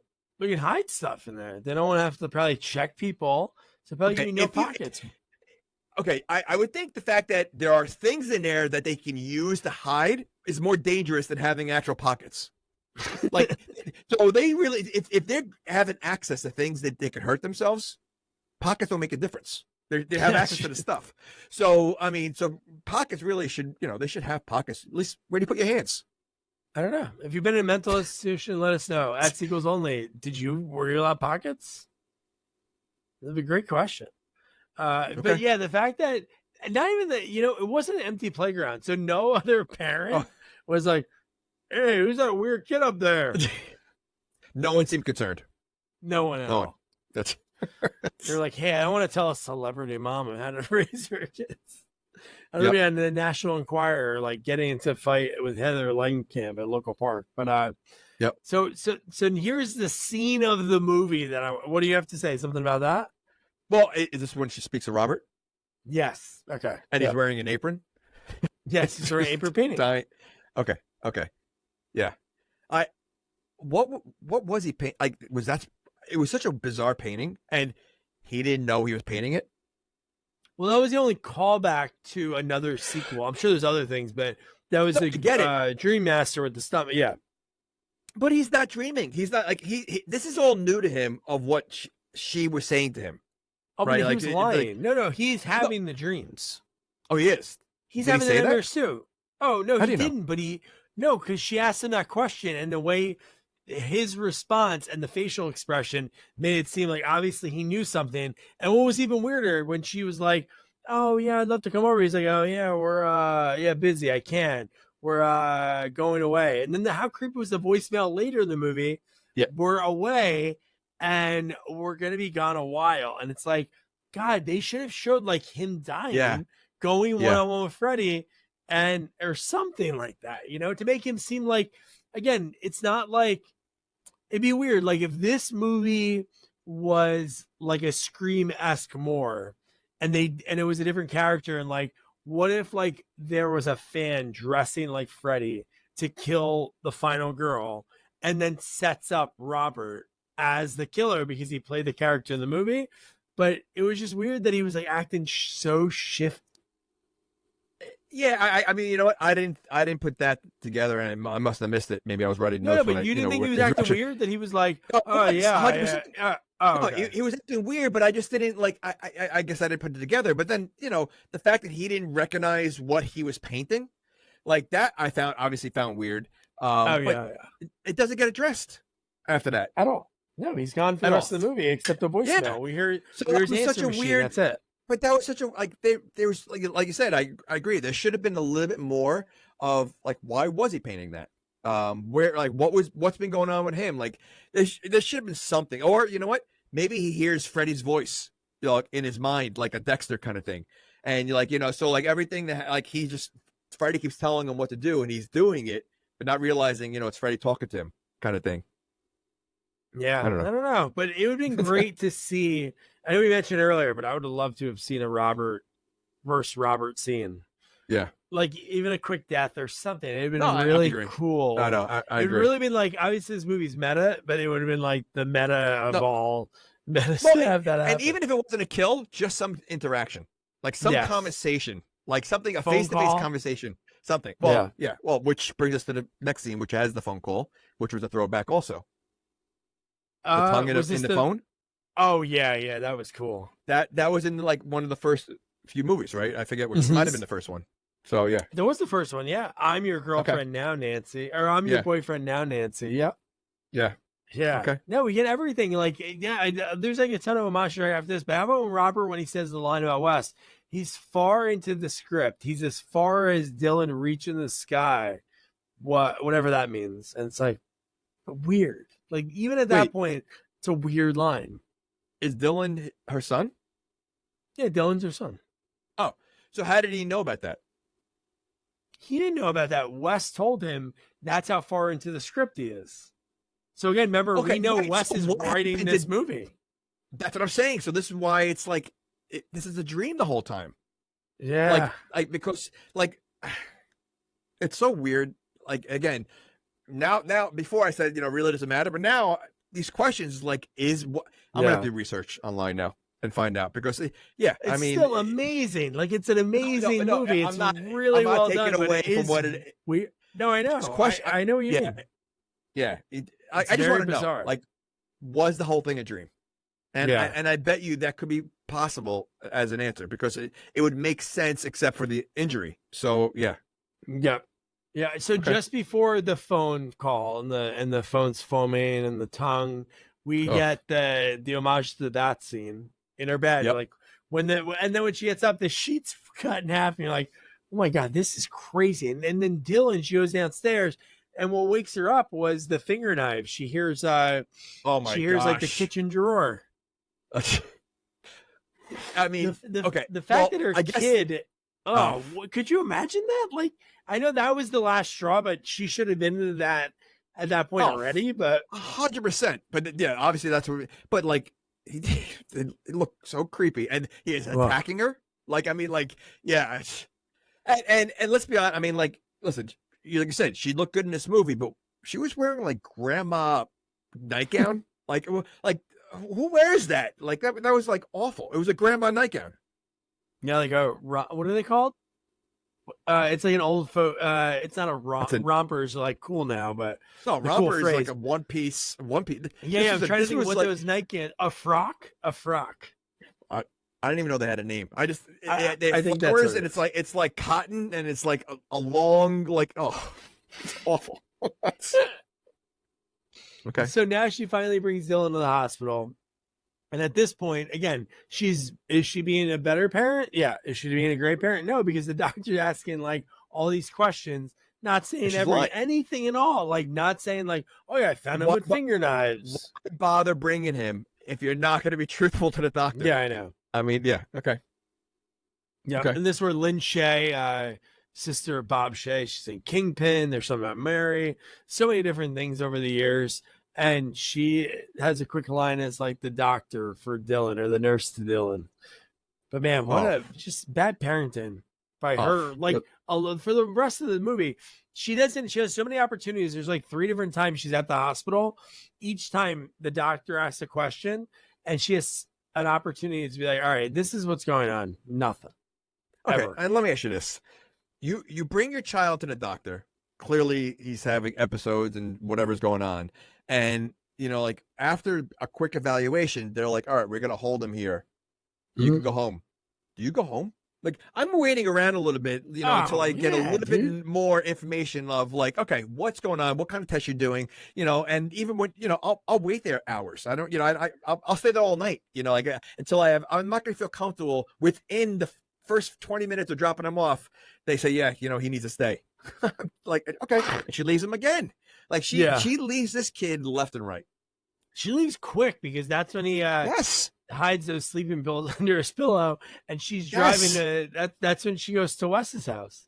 So like within like seconds. And how did the kid know they were sleeping pills? That's true, right? It could have been candy. I mean, he literally like immediately realized that I should not be swallowing this, and to pretend like, you know, put it inside of my cheek and pretend I'm swallowing it. He's done that before with something. Oh, probably it's broccoli. Great. And then mom looks like you spit it into the napkin. Oh, I thought he said he puts a broccoli under his bed. Yeah, he sees all broccoli to do a broccoli breadcrumb.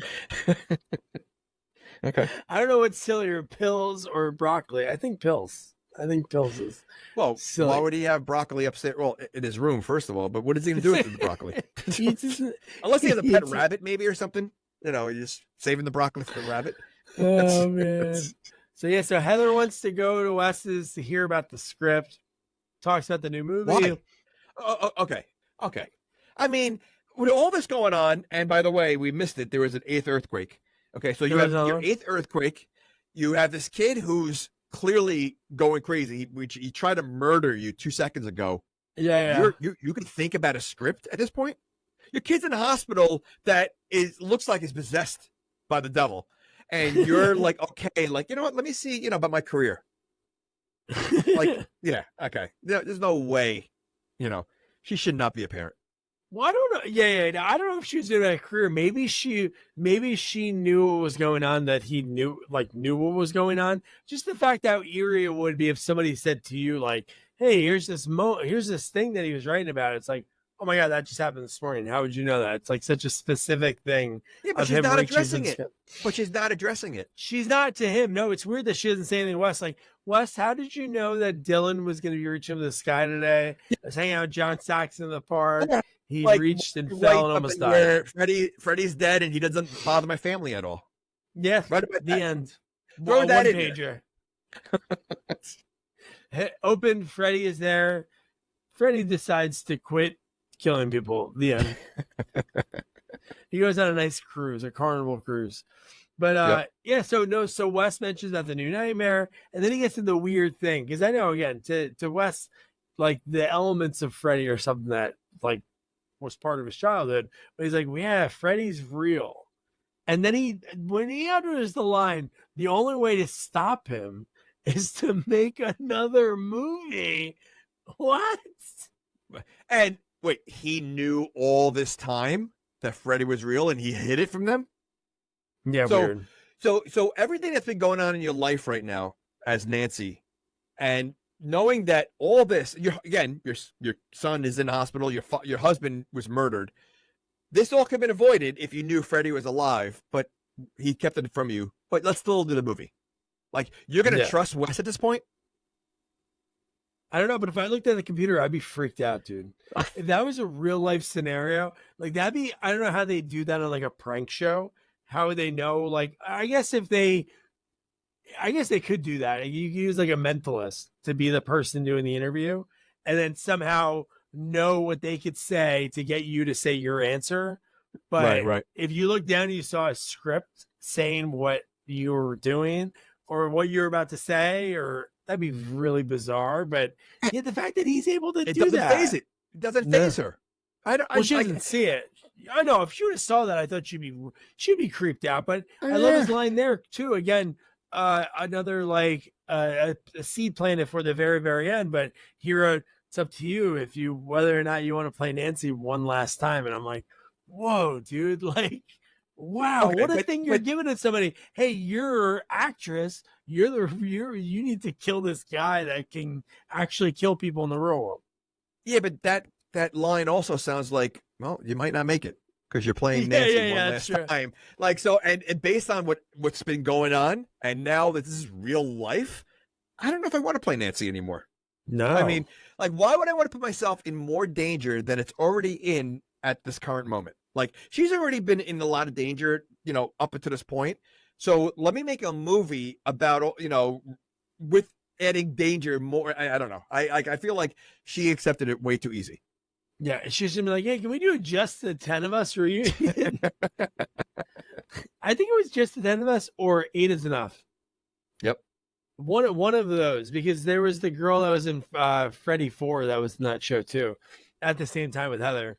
So now, so the other earthquake that happens, I don't know if it's number 8 that you're talking about, happens when she's home, yes, and somehow she has a ton of books on like child like psychology and all this stuff sprawled over everything, and then the earthquake happens, and dude, when she goes in the closet, that scared the shit out of me. That was so cool. That look of him and the way he opens it up and just the way it's framed out. Is that where he's wearing a green hat? No. No, green hat is in the hospital. Oh, it's the hospital. Okay. Rad. Yeah, but he says, "Miss me." Okay, so at this point, why doesn't she check herself into the hospital? I mean, clearly, like, what's been happening these past few days is not normal. You got to start questioning reality. She should be in the hospital. Oh, 100%. She should have checked herself in. And again, she does go to the hospital. And at the same time, Julie is there. And Julie says, I had this bad dream about Dylan, so I wanted to come to see him. But yes, you're right. She should have went there. She should have admitted herself. But the most important thing is she should have just told the truth of 100%. What was going on. It might have saved someone's life. So, I mean, Okay. All right. But that doctor, dude, when she slipped about like, I forgot Rex, and Rex protects him from Freddy. And she's like, Freddy, the man from your films? Freddy's like Santa Claus or King Kong. Everybody knows him. All right. So she says, I'll be back. I'm going to get Rex. Your son's in the hospital. How about send Julie? Like, why are you leaving your son yet again? Like she might leave this kid who's been going through traumatic ordeals at least 5 times. Yeah. Okay. And does she even get Rex? I don't know. Well, I don't think Rex, so, because is destroyed. Rex is destroyed. Rex is destroyed at the house at the end. So Freddy got out and was like, the first thing to do was kill this bastard. It's funny, on that list that I looked at, it was like a dead meat fandom. And it has on there the 5th death in this movie was Rex, found all torn up, stuffing everywhere. Hour 30 minutes in, body found.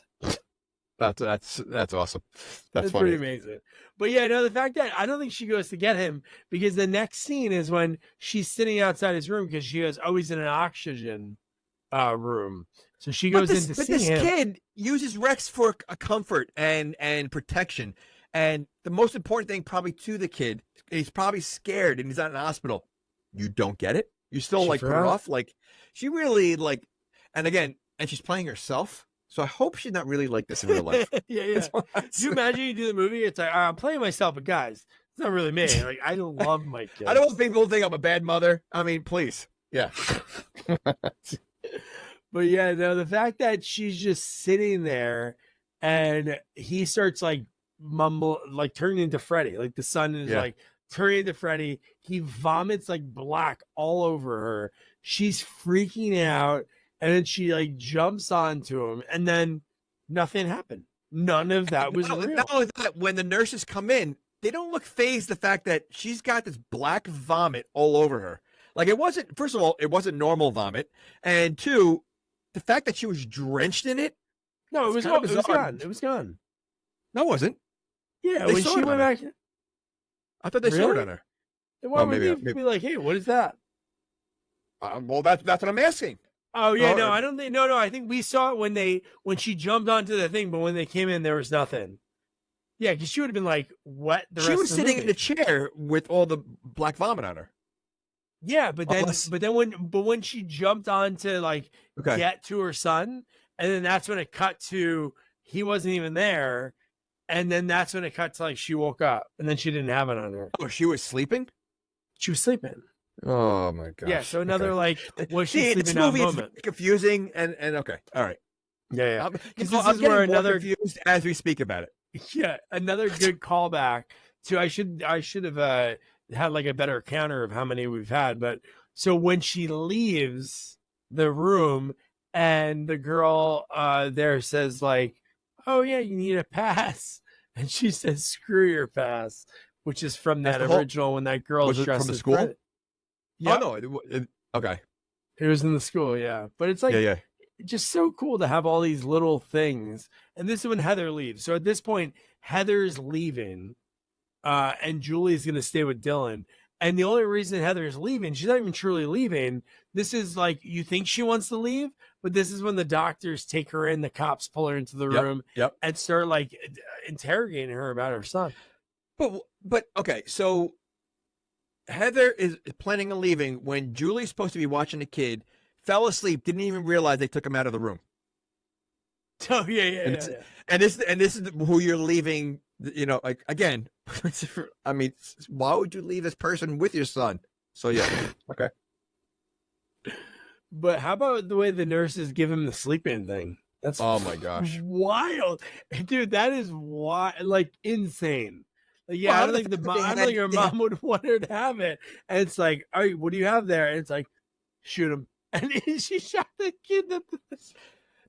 Well, the fact that they had two of them prepared in case the main woman the nurse didn't have couldn't do it. The other one did a sneak attack. Yeah. I mean, oh my gosh. And I love when Julie grabbed it and she goes, I know it's in this.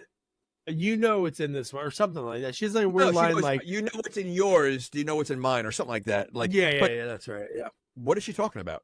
I don't know. Of course she knows what's in there. You're telling me the one nurse had a deadly one and the other lady didn't or something? I said the same thing. I'm like, what is she talking? Did she make one ahead of time and she had it just in case? Is one piece soup? And the nurse seemed afraid of it. Like she was like, all right, maybe she did something different. She ran. The other one she beat the crap out of. Oh, she knocked that lady out. She punched her twice, right? I think. Did you punch her twice? Yep. Okay. Oh yeah, man. But the fact that they pulled like a bait and switch, but again, a cool throwback. I wonder. I should have looked this up, but I really hope that somewhere they still had the Breaking 2 room, the rotating room that they used in the original movie, because that'd be pretty rad if they used it for this scene. Like to do this, the kill from the first one. Amanda Weiss's death was just so like perfect. And now at this point, though, they're watching this, right? They see her hanging there in the ceiling, right? Yes, So like, what are they like? We don't know what they really see. Like, are we Okay. seeing Heather dream of them seeing something and it's really not happening? I don't know. Well, you don't think they saw her hanging in the ceiling? I don't know, because in just before that is when we skipped over it, but when he was getting ready to vomit, like when they came into that room and she had the vomit all over her, that's when she looked at the nurse, the doctor, the main doctor who's real big, and she turned into Freddie, and they were going to give the shot at that time. And that's when she jumped onto everything. And then that's when she like woke up and didn't have the vomit on her. But how did she fall asleep again? I don't know. She's Wait, tired. so she fell asleep twice in like within 10 minutes? Like, yeah, again, trying to watch. It's so stupid. yeah. Okay. All right. But I do like the line that she says when the doctor's like, he has to be around here somewhere. He has to be somewhere, because that's when Heather got up in the interrogation room and went, she had a weird feeling because Julie was dead. And then that's when they went in there and found the body. They found the body, and the kid was gone. And all the blood all over the place. Mm-hmm. So the blood they could see, but they can't. But yeah, so I don't know if they see saw the body. I don't remember. I know they so looked into the room and we saw it. Her getting dragged around by Freddie in his in his hat, in his green hat, which is so cool. Is that a throwback? Green hat? Like, did he have a green hat in any of the movies? Because it was such a different. There was something with a hat that said Kruger in it. I just don't know what movie it was. Right. Okay. Or maybe I'm thinking like it's like the Rocky Balboa hat. It's like in Frosty the Snowman, the hat turned a snowman into a singing jolly soul, but in Rocky, the hat turned you into a bumbling moron. You turned it from a rich guy to, hey, yo, I got this ball in my pocket. I'm going to throw it against the wall. Really the worst transition, because, granted, you're going to have some brain damage, but you have to throw on the gloves and the hat, to go along you have to be with homeless. So, yeah. The act home. They didn't even notice the kid walking out. No one noticed the kid walking. I know. Leaving. Oh yeah, he's got to be around here somewhere. Oh, but Heather, he has so many. They got them with the medication. He's not going to go far. He sleepwalks, you idiot. So ridiculous. Man, dude. So see, now that's the question. So is he really sleepwalking? Or is he sleeping and we're seeing him walking? So he should be still like that's why. Or is any of this happening? For the rest of the movie, like, does Heather fall asleep from now until the end of the movie? I would say no. She's walking across the street. She's not sleeping while that's happening. And there has to be something else. I'm saying online, there's got to be some kind of explanation. Someone has to, get it from. I wonder if Wes ever had like an interview explaining something, or Yeah, no, essentially throughout the movie, I would say that's like maybe me just being like very picky, but for the end of the movie, like the final act of the movie, like, is this really happening? Well, that's because it's like, it's almost like you leave it up to the audience at the end of the movie, which is fun, No, yeah, absolutely. Like I said, it doesn't change. It's still a great movie. But the more we talk about it, now I really need to have it, because, like, we're talking about all these different scenes that, is it happening? Is it not happening? Who's seeing it? What's, like going on? And it's, I'd be curious to see, if we could find anything on it. Yeah. When when Dylan's crossing the street, he looks back over, which looks like an empty, like, it's like when the black fence, like during construction, and you see all the Freddies. Oh my gosh. That's like top notch shot of the franchise. It was just so cool to see that. And the kid basically was like, shit, I got to do something. Because there's a few times he is like Miko, I think his name's Miko Hughes. He, as such, he's like, you would think, no way. Obviously, it's a movie, but a kid would even think about doing that. But he was put in this position, like, I'm going to die if I don't do that. Because even at the end of the movie, he does something that I'm like, why would you put yourself into an incinerator? And he plays that incinerator was ridiculous, but he's playing Frogger with the highway. I mean, he's literally just walking, and again, like, is this real? Because Nancy gets slammed by a car. Yes. So did she get knocked out there? Did she get knocked out there? And then that's why John Saxton is her dad again, and he's calling her Nancy? Is that why? If she didn't get knocked out there, she's strong as hell because she got up and went after the kid. I mean, we're not talking about a car on the side street. We're talking about a highway. This car slammed into her. So yeah, I've only seen one person get up from a car like that, and it was John Wick. He got hit by a car. He got hit by a car in Europe, and he got up and started fighting. But that's John Wick. Nice. That is pretty nice. Okay. He's like a superhero. Maybe he was sleeping. Maybe it was a dream sequence for John Wick. But I do love that she calls John Saxon to like help out. And just that whole interaction. First of all, it really goes back to who his character was in the original, Bad Parent. He's like, Heather, Nancy, let's go outside. He'll be fine. Like, again, this traumatic experience just happened. Just leave this kid alone in this house with no lights on. And why is he the one she calls? She needs help. It's like a lot of. So she calls another fellow actor. Well, I guess that's her father figure in Hollywood because they already met the last time after the death. Listen, the funeral had a lot of people. Her husband's funeral had a lot of people there. She couldn't call any one of those people that are clearly family or whatever. Like, oh, okay. Well, that's got to be weird then. Well, we're hooking up, but like, don't forget, we're playing father and daughter in this next scene. You played me yeah, that would be really weird. That'd be bizarre. But but even that whole scene's great when it's like, why are you calling me John? Yeah. And they zoom in and show the police badge because he was a cop in the original movie. And even she's like, I love when she's like, can you please do me a favor, John? Can you call? Because, that's why he said, why are you calling me John? Oh, can you call Robert? Robert who? Yep. Yeah. Fred Krueger's dead. You're turning crazy like your mom. Was that the original house when she turns around? Was that the Elm Street house? Yeah. Okay. Yeah, but then she went back into her own house. Yeah, so you only saw like the outside of the outside. original. Yeah. Which is really cool. But I do love that that she like at the point like gives in. I don't know what that is. She's like, all right, bye, Dad. Or love you, Dad. She says that line after all this crazy, and she like kind of gives into it. So she calls him Daddy. I wrote Daddy. Yeah. Bye, Daddy. Weird. It is weird. Very weird. She turns around. It's the original Elm Street house. And she goes into the house. The TV's still unplugged. Still playing Nightmare on Elm Street. And this is where she finds like the breadcrumbs of sleeping pills. And everyone's favorite version of Hansel and Gretel. Okay, wait a second. Wait. So how long was this kid in the hospital for? Maybe a day. Probably a day.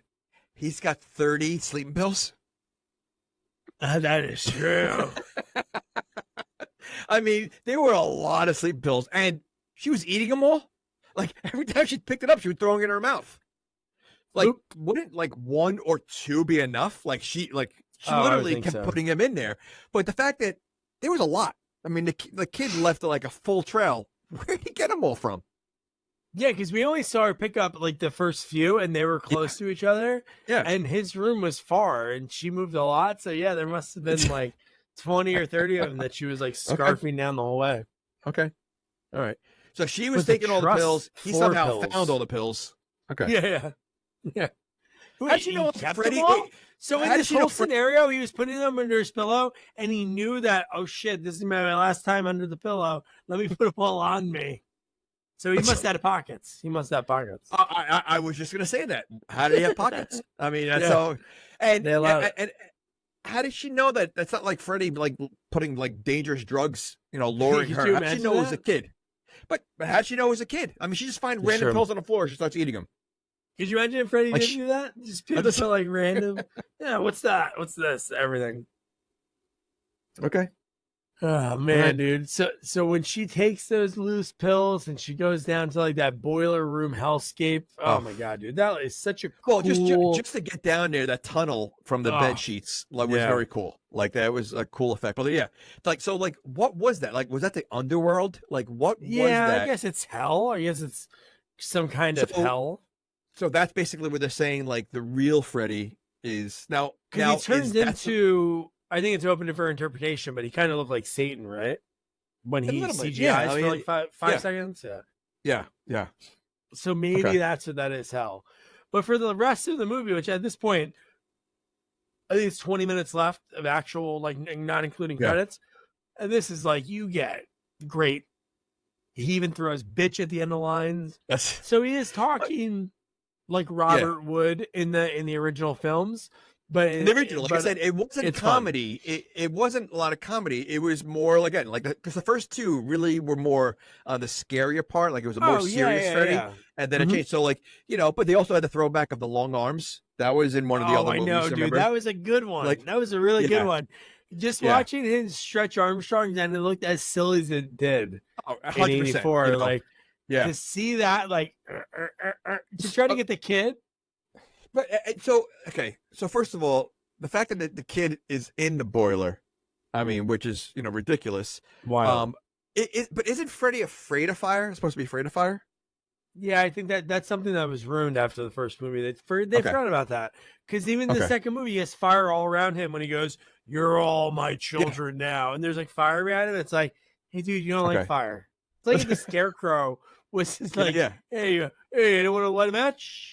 Like it wouldn't be that. Like in this movie, it seems like we're gonna forget about that. Because, of course. And the fact that she finds the script at this point and she's looking at the pages and it's exactly what's happening. She sees Dylan. She has a knife that she brought down there, and then the first thing she does when she hugs her kid, she throws the knife away. Like what the hell? Keep that on you. Yeah. And again, the fact that she's seeing this script yet again. Like, how can you possibly want to do this movie? Clearly, it's like it's such a bizarre thing. That's and again, this is going back to I think the whole movie's a dream. I just wish they would somehow explain why she's cut at the end or whatever, like messed up because all this doesn't make sense. So it definitely doesn't. But again, Freddy, nice battle, like just like the original. They had a nice fight scene, like going back and forth, like when she's holding her kid, and it was good. Like it's always good action with Freddy. It is, but he's Freddy. Like, how does he have trouble dealing with like a mom and a knife or whatever, like a bad like special. Fight? That's what the final girls are. They have something about them, like Alice Johnson. There's something. Yeah. They never talk about what it is. Like I don't know if they would ever sprinkle in like some kind of religious, because it's like Freddy is like devil, like Satan. Right, correct. So it would have been good if they did something because I don't know what they would add in. He could create whatever he wants. I mean, he could do whatever he wants. He's kind of like Beetlejuice, right? He's kind of like Beetlejuice, right? And so but so he should be able to like throw traps in a way or wrap his long arms around her so she can't move. I mean, well, he never did this. Oh well, yeah, that's true. But okay, so I mean, that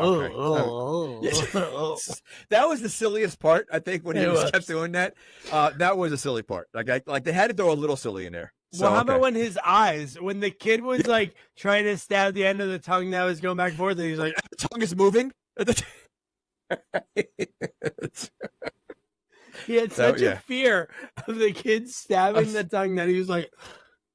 His eyes were like telling. He had such control of that tongue going around. And how about the fact that his tongue was split when it went all the way back inside his mouth? It was split. It was like a snake. Oh yeah, he was like a snake. But like, could you imagine like having a tongue that long? Like, would it be like us? Like we can only like control. Like it's not like we can do anything with the far back of it. Like that thing that's that long. How would your mind really be able to choose? Like, okay, of this like 100-foot tongue, I only want to move the last foot. Do you think it's stretched out, or do you think it's really that long? Like, do you think he's able to stretch it? Because if it's that long, how is he keeping? Like, does he have it rolled up in his mouth? Yeah, it's like through by the foot in his mouth, like a hose. Like he's rolling it up like a hose. Because I mean, all right. I'm thinking it's stretching. So like it like unwinds like it was like a rubber band, and you let it go and it goes all the way back in. That's what I think. But when the kid stabs him. But anyway, before we get there, so yeah, they're having like a nice cool battle. Dude, he throws the crap out of her, and that's when I talked to Bill Hunt. Like he worked on this for a little bit, and he designed like those eels. So the eels that she gets thrown into, and then the eel that like she stabs Freddy in the. Yes, eels are always ready to bite. Because she puts the eel right near his eye, and it bites his eye. And Freddy is limping at one point in this movie. Like he's hurt. Like, well, the kid saves the day. So this is where the kid I know stabs. Yeah. Okay, but he's an entity. He's in his that's world. What I mean. Like it's silly. Yeah. It makes no sense that he can get hurt. That he's going to actually be limping. Yeah. You know. Okay.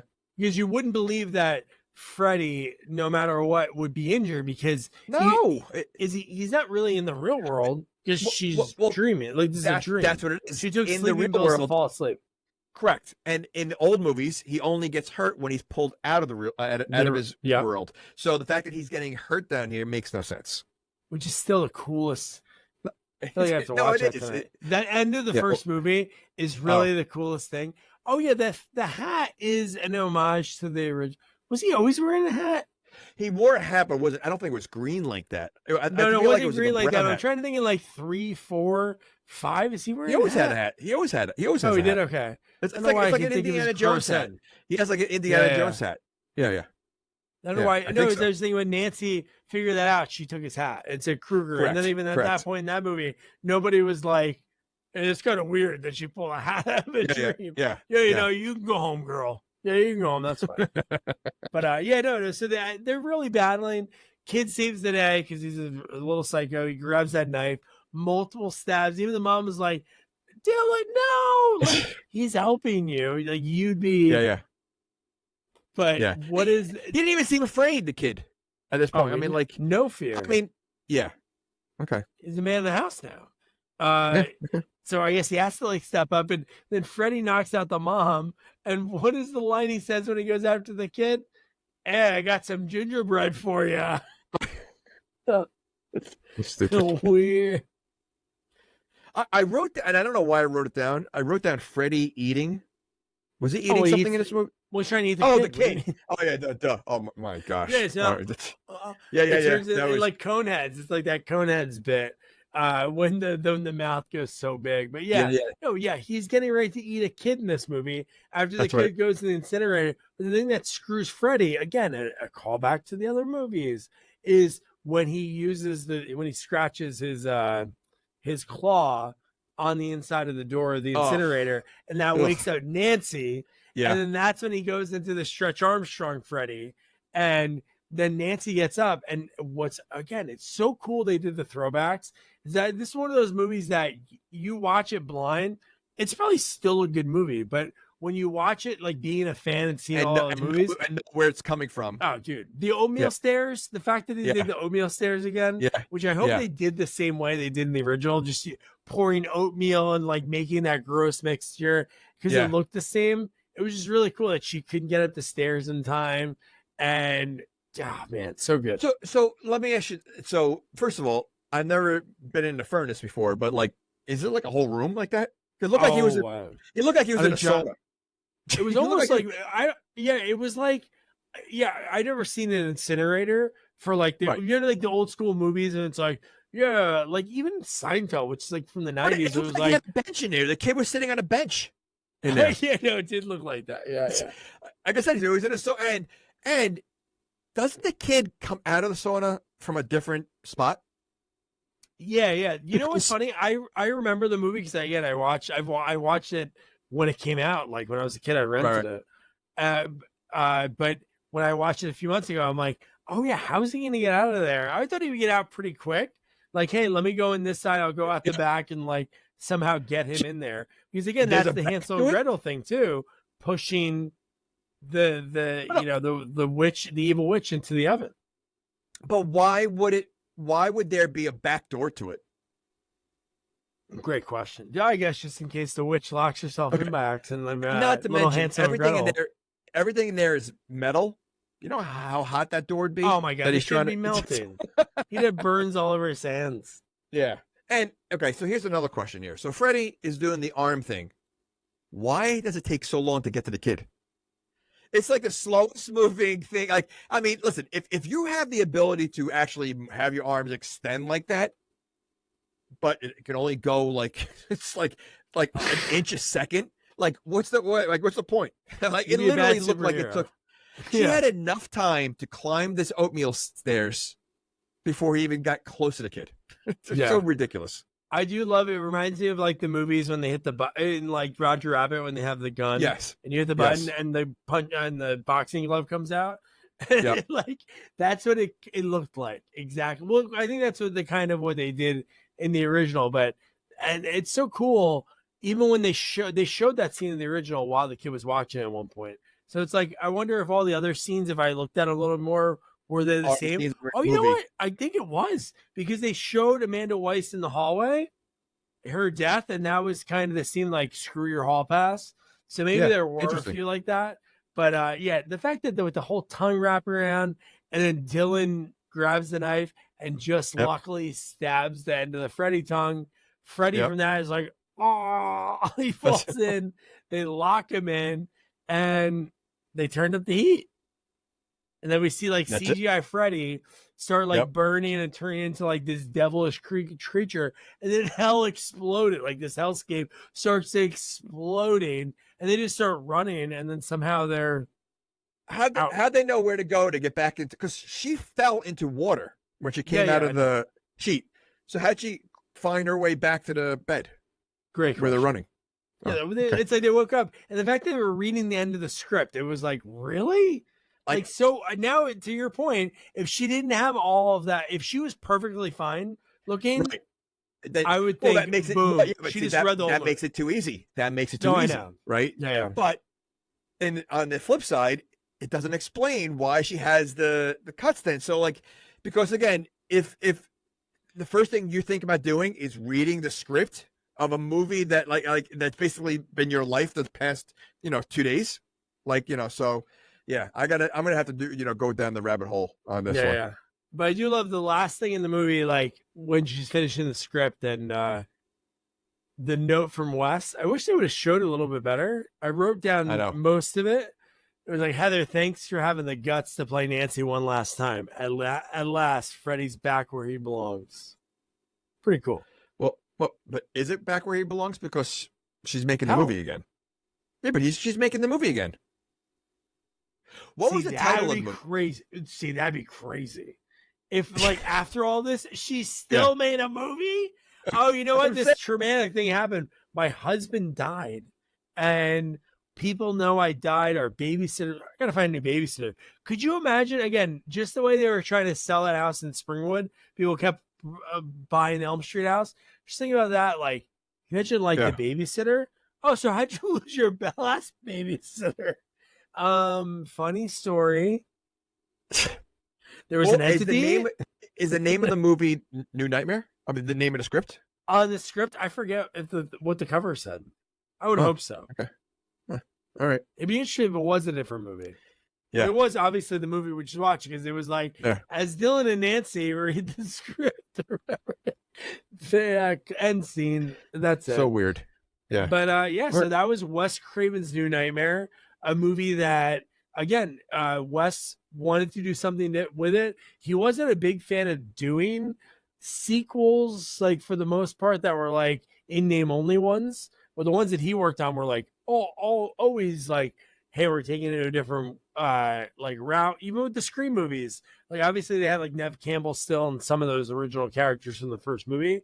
There was always like different kind of things, different settings. But with Freddy, he had to be in Springwood. It was never like Freddy was like getting people wherever they fell asleep. So Jamie, would you recommend somebody watch this movie? I know when we started this, you were talking about like, that doesn't matter, those things, but it seemed like they matter to you now. No, absolutely, you got to watch it. I mean, it is one of the better ones. Well, I don't want to say better, because I like the Nightmare on Elm Street movies, and I haven't seen some of them in a while, so maybe the other one's a little bit more dated. It's definitely a different take on Nightmare on Elm Street, a different Freddy. I mean, I like the funny Freddy, so I'm kind of biased with that. I think you could see this as a standalone movie, without ever seeing the other Nightmare on Elm Streets. It's a story in its own, and honestly, the kid I thought was awesome. He's great as an actor, and I think just like I said, as a standalone movie without ever seeing the other ones, I think people would still enjoy it. You know what? We talked about this recently with like Evil Dead 2 and even like Castaway. It's very rare that a movie could be that good with just like the one actor. But when it comes to a kid actor, like Freddy didn't need to be in the movie that No, much. I Like said we that. saw, yeah, no, I know, but I'm like, that's what's crazy about it. Like we didn't see Freddy like as Freddy, like it was like the closet. Well, the casket was the first time. That wasn't long. Closet, not that long. Yep. And there's like You didn't not see him that until much. the end. You really didn't see him until the Oh, end. I you're mean, right, yeah. So and this kid, like again, like I said, you take Freddy out of the movie. This is like a Damien. You know, the kid plays like that kind of role in this. That you're questioning, like what kind, like is he the son of Satan? Like, you know, like the way he's acting. Son of Satan. And so I think I mean, the movie is. I mean, even if you didn't see the other movies, you wouldn't understand the throwbacks, so it wouldn't make a difference. Like you're not going to know their throwbacks anyway. So I think it's definitely should be watched. Yeah, no, I agree because it was just Wes doing what he does, like reinventing some type of genre or taking a story that was his original story and somehow spinning that to be like the most original thing possible. And just how meta it was, like you said, it really bleeds into what Scream was and what Scream turned into. It was still phenomenal. It's great to see that line, the way it goes. Movie. Yeah. Very, very cool. Yeah. So, so next up, we have Friday the 13th next week. It was funny, like, we were just at me, Jamie, our horror sequel expert, Egan, who's got to come back soon. Maybe we'll see if he's available next week. And our mostly bad sequel expert, Nick. We went to Mahoning Drive-In in Pennsylvania for what was the name of it? Camp Blood 10. We saw we went on the day they had parts 5, 6, and 7, and they had the final girls from part 1 and 2. I felt so bad just going up and not wanting an autograph to be able to ask them for an interview. So we are calling in. We're using our hall pass. I'm giving you a hall pass. A what? A what? A what? A hall pass.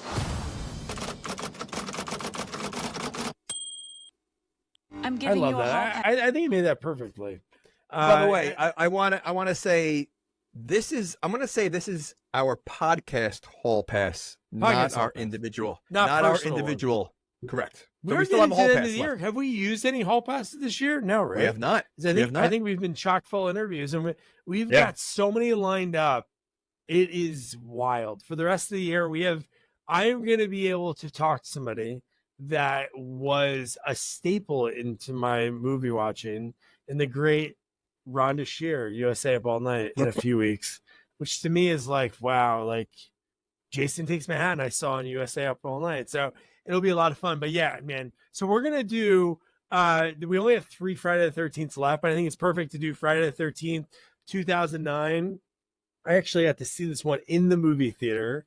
So I think it'd be cool because I think nothing different between interviewing somebody from this one versus parts 2 and 3.